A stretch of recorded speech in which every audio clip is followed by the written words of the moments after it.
శ్రీ కనకదుర్గ జ్యోతిషాలయం.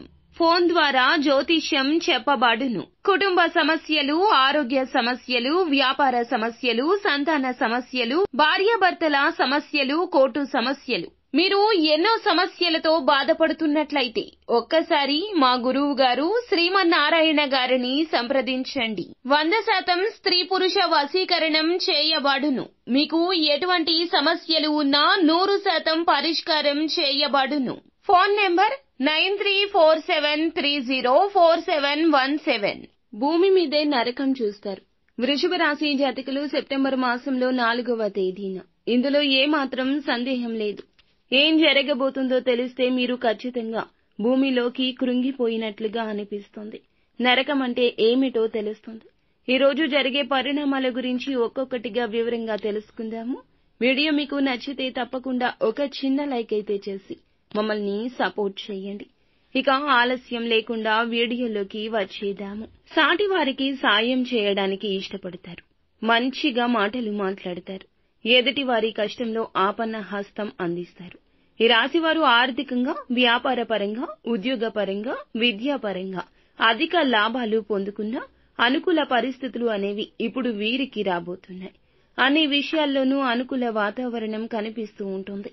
కానీ విషయంలోకి వస్తే గనక ఈ రోజున ఈ రాశి జాతకుల జీవితంలో ఈ తిథి నాడు మధ్యాహ్నం 2:30 తర్వాత నరకం అంటే ఏమిటో తెలుస్తుంది. దీనికి కారణం ఏమిటంటే వీరు ఆరోగ్యం విషయంలో ఎవరికీ చెప్పుకోలేని ఒక బాధను అనుభవిస్తున్నారు. దీని కారణంగా వీరైతే ఆరోగ్య రీతిగా చాలా ఇబ్బంది పడే అవకాశం ఉంటుంది. ఆ ఆరోగ్య సమస్యను బట్టి వీరు నరక యాతన అనుభవిస్తారు. చెప్పుకోలేక మనశ్శాంతి కరువై ఎదుటి వారికి చెప్పినా అర్థం కాని నొప్పిని వీరు భరిస్తారు. అటువంటి బాధను ఈ రాశివారు ఇప్పుడు అనుభవించబోయే పరిస్థితులు ఎదురు కాబోతున్నాయి. అది విపరీతమైన ఒత్తిడి కారణంగా తలనొప్పి కావచ్చు, లేదా పంటి నొప్పి కావచ్చు, లేదంటే చెప్పుకోలేని పర్సనల్ విషయాలు కావచ్చు. ఆరోగ్య సమస్యలతో ఇప్పుడైతే వీరు తల్లడిల్లిపోతూ ఉంటారు. ఆరోగ్యం కోసం ఎంతగానో ఎదురు చూస్తూ ఉంటారు. వీరు పని పట్ల శ్రద్ధతో ఎక్కువ ఒత్తిడిని మీద వేసుకుని పని భారం అధికమై పని ఒత్తిడి కారణంగా అనారోగ్యానికి గురి అయ్యే అవకాశం కూడా ఈ రోజే కనిపిస్తుంది.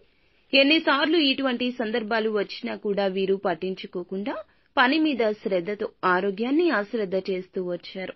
ఆ ఫలితమే ఇప్పుడు మీకు ఈ అనారోగ్య పరిస్థితులకు దారితీస్తూ ఉంటుంది. ఇటువంటి పరిస్థితుల మూలంగా మీరు ఎవరికీ చెప్పుకోలేని, చెప్పుకోకూడని నరక యాతన అనుభవిస్తారు. ఇక మీరు విసిగిపోతారు. దీనికి సంబంధించి అనేక ప్రయత్నాలు కూడా చేస్తారు. మీకు ఇప్పుడు అటువంటి అనారోగ్య సమస్య కూడా దూరమైపోయి చక్కటి ఆరోగ్యం చేకూరే అవకాశం ఉంటుంది. ఈ రోజున మీకు ఇలా కనిపిస్తుంది. జ్యోతిష శాస్త్రం ప్రకారం మీ గోచార ఫలితాల ప్రకారం జ్యోతిష పండితులు అనారోగ్య సమస్యలు, అలాగే మీకు సంబంధించిన ఆర్థిక సమస్యలు, కుటుంబ సమస్యలు అన్నీ కూడా తొలగిపోయి మీరు కుదుటపడి మనశ్శాంతిని పొందుకునే సమయం ఇప్పుడు మీకు రాబోతుంది. దీనికి మీరు శివారాధన మాత్రం నిత్యము చేసుకోవాలి. హనుమాన్ చాలీసా పఠించడం ద్వారా, ఆదిత్య హృదయ స్తోత్ర పఠన పారాయణం చేయడం ద్వారా చక్కటి ఫలితాలను పొందుకుంటారు. ఇక మీ దినచర్య ప్రారంభించే ముందు మీ ఇష్టదైవాన్ని మనసులో స్మరించుకుంటూ ప్రారంభిస్తే ఖచ్చితంగా మంచి ఫలితాలు పొందుకుంటారు. అంతా మంచియే జరుగుతుంది.